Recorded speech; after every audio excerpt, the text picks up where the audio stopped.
L'ONG internationale Santé pour tous, ONG-IST, initie depuis le 21 mai 2021 un projet devant aboutir à l'indemnisation effective des victimes des crises sociopolitiques de la région de San Pedro.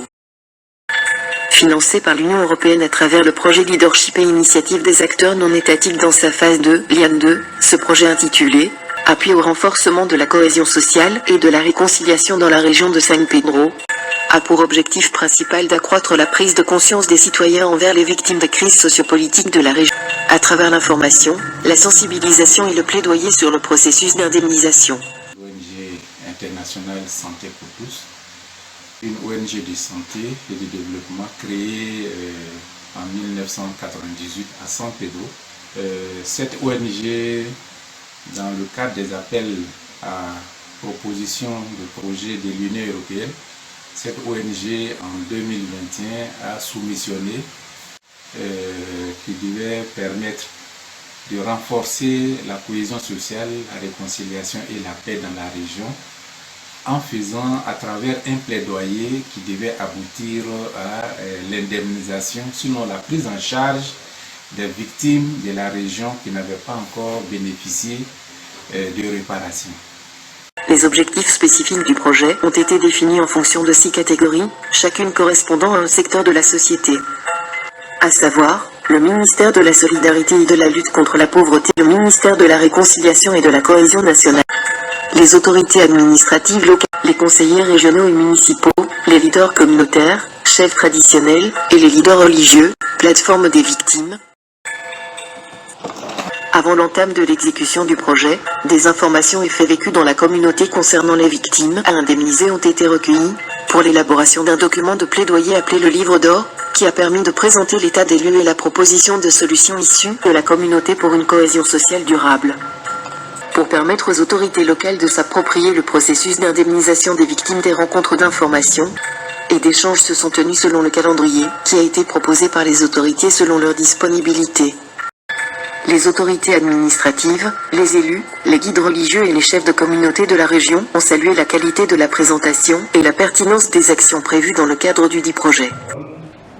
Sur l'habilitation de monsieur le préfet de région, préfet du département de San Pedro, mesdames et messieurs, là où il n'y a pas de cohésion, il ne peut y avoir de paix.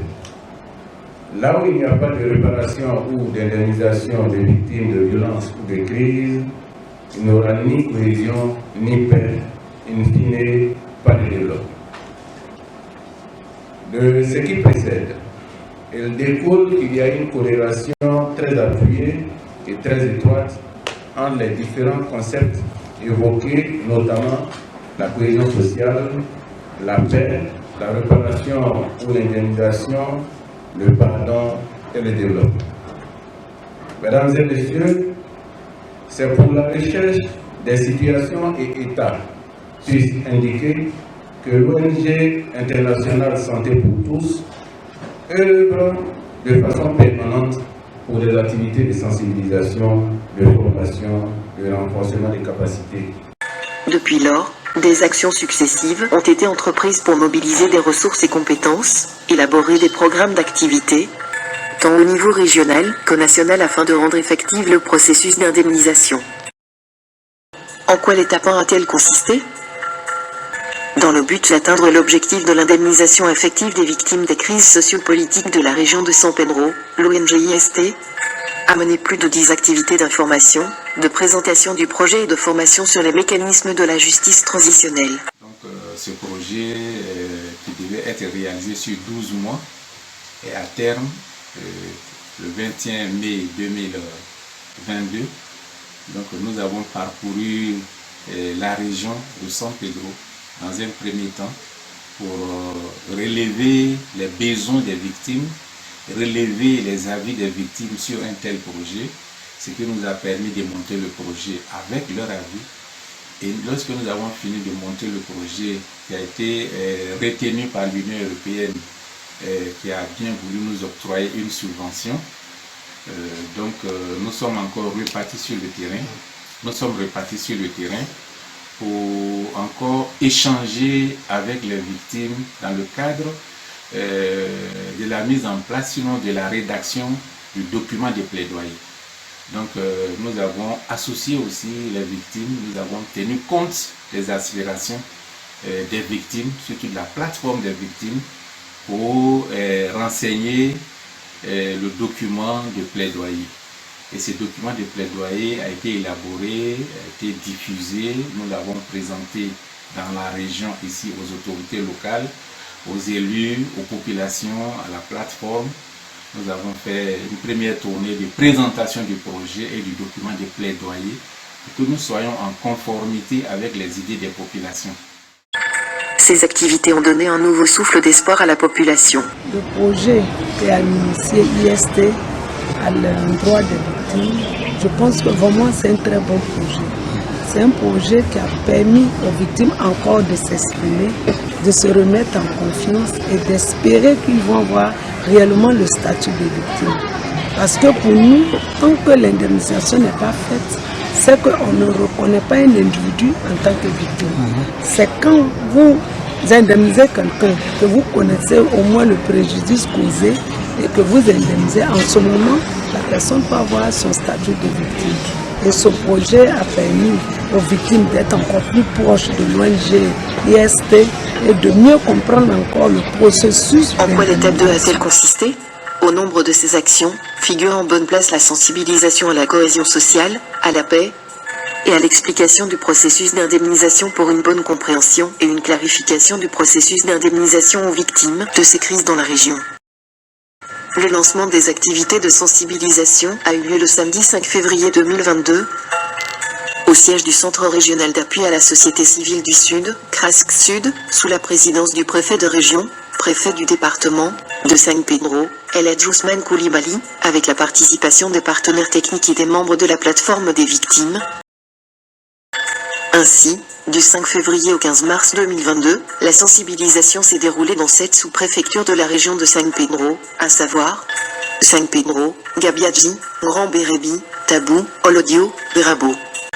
La grande tournée dans les 9 sous-préfectures pour parler de réconciliation, de paix et expliquer la méthode d'indemnisation et puis demander aux gens de se patienter parce que les réparations ne vont pas se faire toutes ensemble, mais il y a des cas emblématiques qui seront pris en compte dans un premier temps.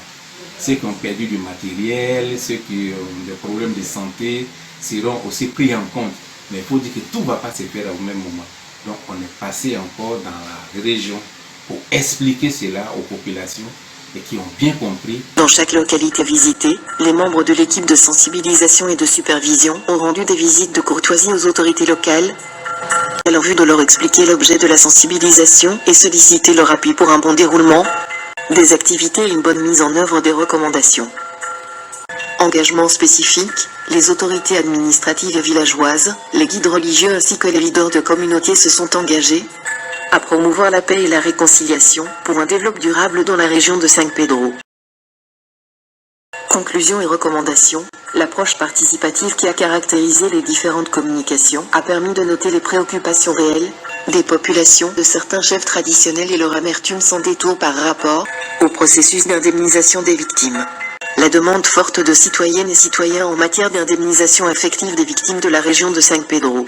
Ils souhaiteraient que ce processus d'indemnisation soit amplement réalisé, diffusé pour un renforcement de la cohésion sociale et la paix dans la région.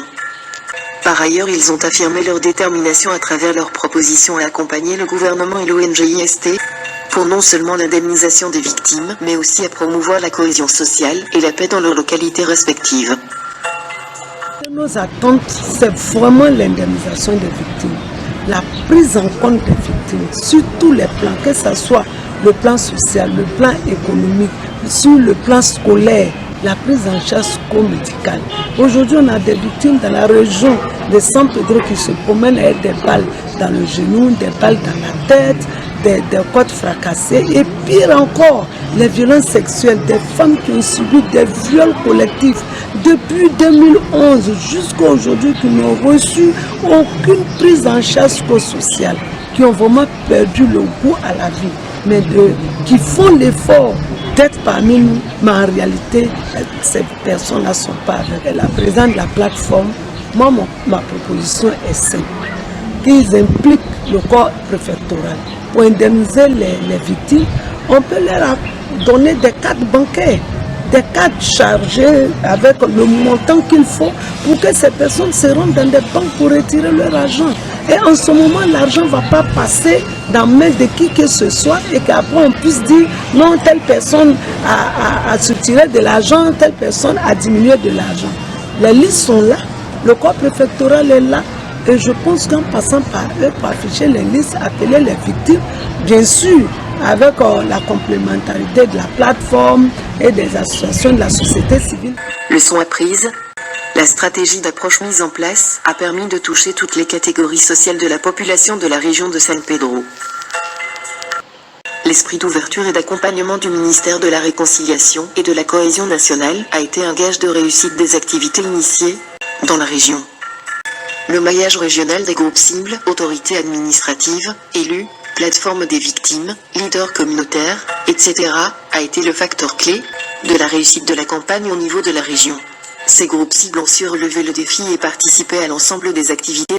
Leur engagement, leur avis et leur contribution technique ont permis de lever tous les écueils. Projet d'appui au renforcement de la cohésion sociale et de la réconciliation dans la région de San Pedro. Ensemble pour l'indemnisation des victimes des crises socio-politiques de la région de San Pedro.